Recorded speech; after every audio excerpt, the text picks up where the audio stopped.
حديث اليوم من الأحاديث القدسية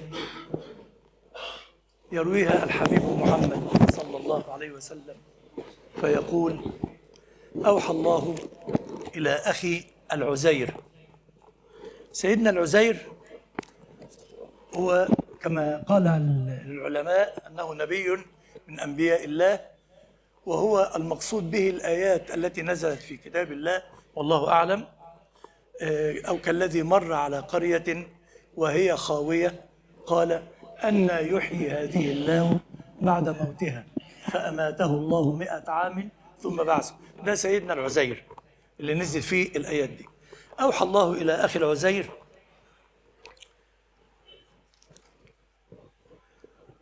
يا عزير، إن أصابتك مصيبة فلا تشكني إلى خلقي. يا عزير، إن أصابتك مصيبة فلا تشكني إلى خلقي. يا عزير، اعصني بقدر طاقتك على عذابي، بقدر طاقتك على عذابي، وسلني عن حوائجك على قدر عملك لي، ولا تأمن مكري حتى تدخل جنتي.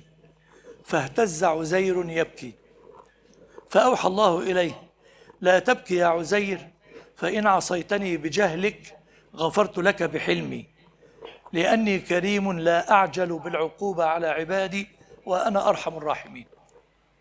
حديث جميل وممتع وبيدي أمل، ولكن قبل الأمل التحذير الشديد، التحذير الشديد. أوحى الله إلى عزير: يا عزير، إن أصابتك مصيبة فلا تشكني إلى خلقي. احنا بس عايزين نقر الأول كده ونتفق مع بعض على اتفاق. تقدر تقول لي ربنا أنعم عليك بقد إيه من النعم ومنع عنك من المصائب قد إيه؟ حد يعرف؟ حد يقدر يرفع إيده كده ويقول؟ يعني ما نقدرش نعد نعم ربنا اللي ادانا، ولا نقدر نحصي المصائب اللي ربنا بعدها عنها، اللي بعدها عنا. ورغم كده في ناس بتشتكي ربنا، وفي ناس مش راضية عن عيشتها، وفي ناس دايما عندها ضجر وعندها ضيق وحاسس بانه منتهض. وانت خلقتنا عشان تعذبنا؟ هو ايه اللي احنا فيه ده؟ طب واحنا ليه مش ليه انا مش الفلوس كتير معايا؟ وليه لما الاقي حاجه وعايز اشتريها مش عارف اشتريها؟ ليه مش كل لما عيل من العيال يطلب مني حاجه عارف اجيبها له؟ تفضل كلمه ليه وان ما قلتهاش بلسانك بتقولها بايه؟ معترض. الا من رحم الله، طبعا الا من رحم الله، ولكن الغالبيه العظمى معترضه. فربنا بيحذر، خلي بالك، قبل ما بيدي الامل بيقول انه ارحم الراحمين. بيقول ايه؟ يا عزير، لا تشكني ان اصابتك مصيبه فلا تشكني الى خلقي. وبيقول حاجه جميله قوي: يا عزير، اعصني بقدر طاقتك على عذابي.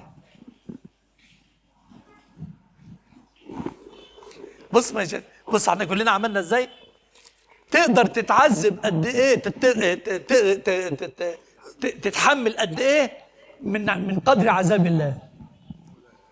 لا، احنا عايزين نعمل تجربه عمليه. مين بيشرب سجاير؟ بلاش مين بيشرب سجاير. مين معاه علبه كبريت؟ ولا عكب معاك شيء؟ طب ولا عكب كبريت. طيب ولا عكب كبريت كده بس، وحطه تحت ايدك كده، تحت طرف ايدك بس. شوف هتقدر تتحمل النار وعلى بعد قد ايه وقرب قد ايه. شوف تقدر بس قد ايه كم من الوقت. وبعدين شوف بقى: اعصني على قدر طاقتك على عذابي، تحمل عذابي. طب هو ربنا بيديك ترخيص بالمعصيه؟ لا، ما بتقولش لا بيديك فاحنا هو هنا بيقول لك اعصني اهو، اداك ترخيص انك تعصيه. بس يا حبيبي لما تيجي تعصي اعصيني على قدر ايه؟ تحملك. فهو اداك ترخيص، وكل واحد وتحمله بقى. وريني شطارتك، وريني ايه مرجلتك، وريني مجدعتك. اللي بتقاوحوا مع ربنا كتير وبتتكلموا كتير قوي ومعترضين، وريني بقى شطارتك. يا عزير إن أصابتك مصيبة فلا تشكني إلى خلقي، يا عزير اعصني بقدر طاقتك على عذابي، وسلني من حوائجك على قدر عملك. تعالى بقى يا ابو عمل، احنا بنصلي العشاء اما احنا بقى يا عم الشيخ عملنا النهارده، ده احنا قمنا قيام ليل، ده احنا في التهجد عيطنا لما قلنا ورا الشيخ. عيط واعبد واعمل اللي انت عايزه. الاول سألت نفسك مين وفقك في الوقفة دي؟ مين اللي جابك من بيتكم للجامع؟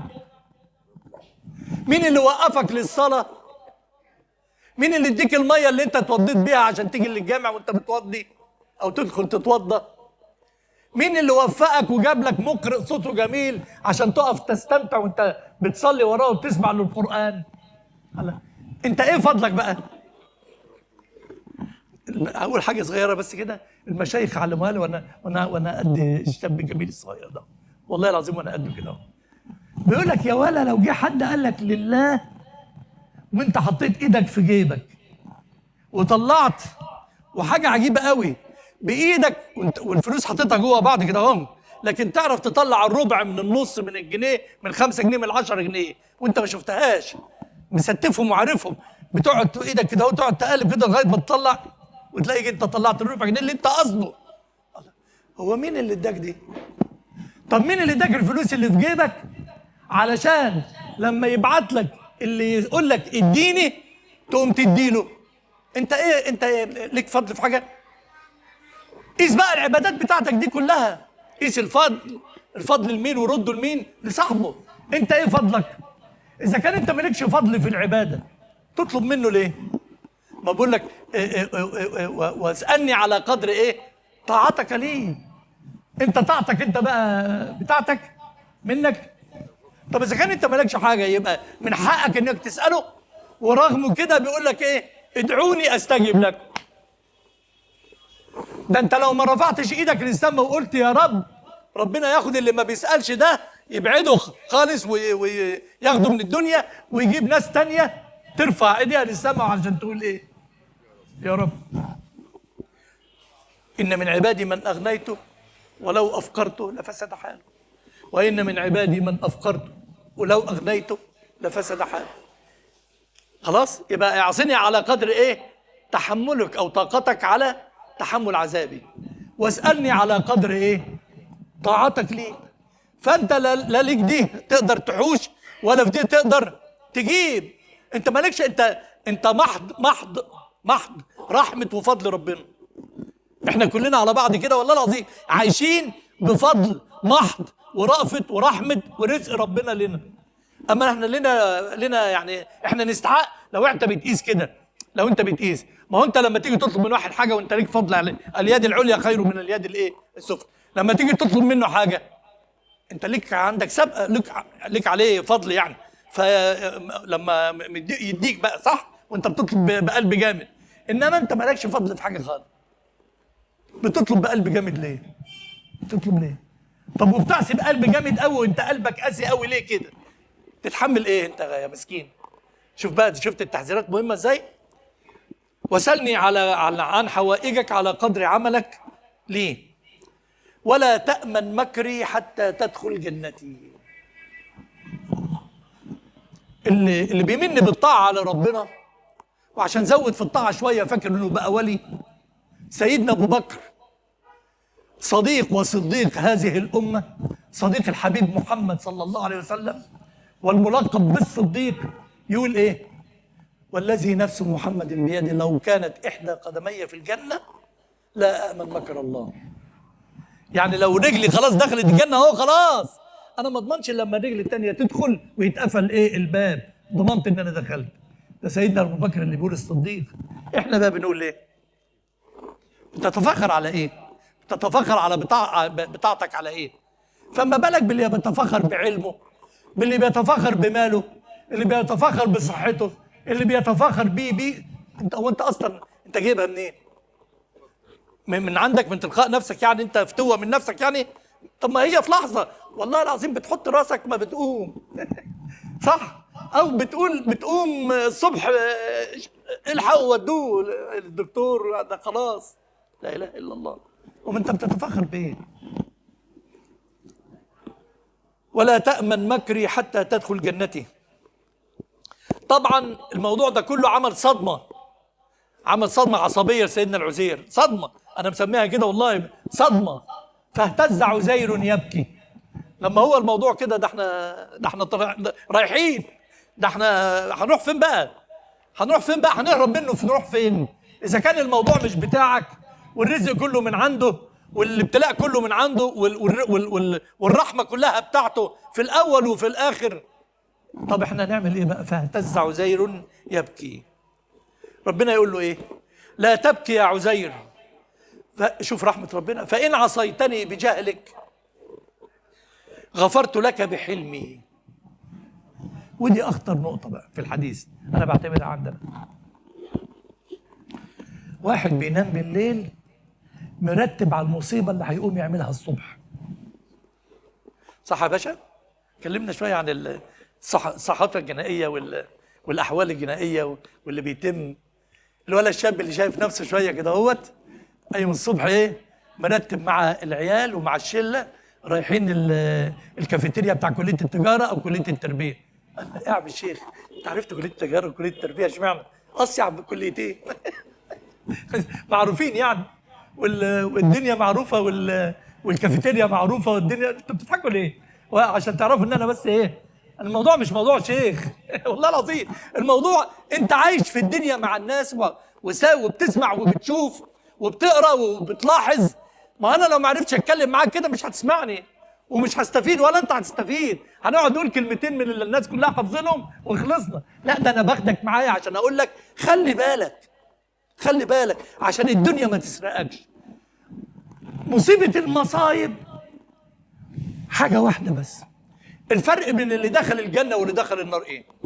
اللي هيقول هياخد 5 جنيه، بس لو ما قلتوش المرة دي بجد هو والله ال 5 جنيه. استنى بس عشان كل 6 فلوس جوه معاك فكة وانا هاخد منك يا بطل. اللي هياخد 5 جنيه واللي مش هيقول هدفعكم كل واحد جنيه بس مش 5 جنيه وابقى انا الكسبان. تدفع جنيه. اللي دخل الجنة برحمة ربنا، ما احنا عارفين. لا مش ده المقصد خالص. هو ايه الفرق بين اللي دخل الجنة واللي دخل النار؟ الايه؟ الايه؟ ما اصرش على المعصية. لا والله دي لا لا لا لا لا لا المؤمنون عند شروطين. عارفين الراجل الطيب ده قال ايه؟ قال لك ما اصرش على المعصية. ما انا ضربت المثل الاول عشان اجذب انتباهك واخليك تركز معايا. اللي دخل الجنة عمل المعصية بدون قصد بجهل، ولذلك لما قال يا رب قال له ايه؟ غفرت لك. اما البت اللي بتلبس البادي والبتاع وامها سايباها وحاطه المانيكير والباديكير والرينو والمسخره، وطبعا انا بسمع الامهات اللي فوق وبسمع اولياء الامور اللي موجوده، اوعى اقسم بالله هتقف بين ايدين ربنا البت دي، واول ربنا يقول لهم خدوها على جهنم تقول له يا رب انت العدل، عايزه ايه؟ تقول له هات ابويا وامي معايا. ليه يا بت؟ سابوني، ما حدش قال لي ده غلط ولا ده حرام ولا ده ما ينفعش. ما هي الام سابها ايه؟ انزلي هاتي واحد خلينا نخلص منك عشان اشوف اخواتك، خلي اي حد يجي يقول يخبط على الباب كده اهو. هي كده اهو، هي الدنيا ماشيه كده. ما تعرفيش ان الجواز ده رزق ربنا؟ بدل ما تدعي رب لما قالت اني وهبت لك ايه؟ ستنا مريم تقول وهبت لك ما في بطني محررة، وهبت لك. بتكلم ربنا، الهبة من الله والرزق من الله والذرية من الله والزواج من الله والطعام من الله. ردوا أمركم إلى الله حتى ينصلح الأمر. فهنا أخطر نقطة إن عصيتني بجهل غفرت لك بحلمي. ليه؟ لأنك ما انتش مصر. أما المصر بيقول لك الإصرار على الصغيرة. أيوة كده قولوا الإصرار على الصغيرة. ليه بقى؟ ما هي صغيرة، ليه قالوا عنها كبيرة؟ عشان انت مش المشكلة في انها صغيرة، المشكلة ان انت بتعملها وانت عارف انها بتغضب ربنا، يبقى انت مش محترم ربنا. يبقى مش مدي ربنا وقاره، يبقى انت ما انتش عارف يعني ايه مقام الله عندك، ولا انت وضعك ايه عند ربنا. فان عصيتني بجهل غفرت لك بحلمي، لاني كريم لا اعجل بالعقوبه. لما تلاقي واحد اتسجن تعرف انه سوابق. مفيش واحد بيتسجن من اول مره، ده بيضربه مثل كده، الا اذا كانت يعني امه داعيه عليه، ده وقع ده. لكن اللي بيتمسك ده معناها ايه؟ انه مره واثنين وثلاثه ومحترف وبدا يخطط ويعمل معتاد. نفس الحكايه. اوعى تفتكر ان ربنا بيشيل ستره على العبد من اول معصيه، لا، ده ربنا بيستره مره واثنين وثلاثه واربعه وعشره. لما يلاقيه مصر على المعصيه، طب يلا، واعلموا ان الله يحول بين المرء وقلبه. طيب يا حبيبي انت بقيت كده، يلا اللي يعترض ايه؟ ينطرد، مطرود من رحمه ربنا والعياذ بالله. خلي بالك، خلي بالك، والله العظيم الجنه ما في اسهل منها. طب انت قلت لا اله الا الله، والله العظيم هتخش الجنه. انت بتتألع؟ لا حاشا لله، لا، مش قلت لا اله الا الله يبقى هتخش الجنه، لان دي قضيه التوحيد. وقضيه التوحيد امر، وارتكاب المعاصي امر تاني. ارتكاب المعاصي ده موضوع تاني هتحاسب عليه، لكن تخش وتتحاسب في النار على بعد لو فاضل عندك عليك معاصي لغايه ما تتشال المعاصي ويجي سيدنا النبي ياخدك من النار يوديك الجنه صلى الله عليه وسلم. فإن عصيتني بجهل غفرت لك بحلمي، لأني كريم لا أعجل بالعقوبة على عبادي فأنا أرحم الراحمين. ربنا بيقول في القرآن إيه؟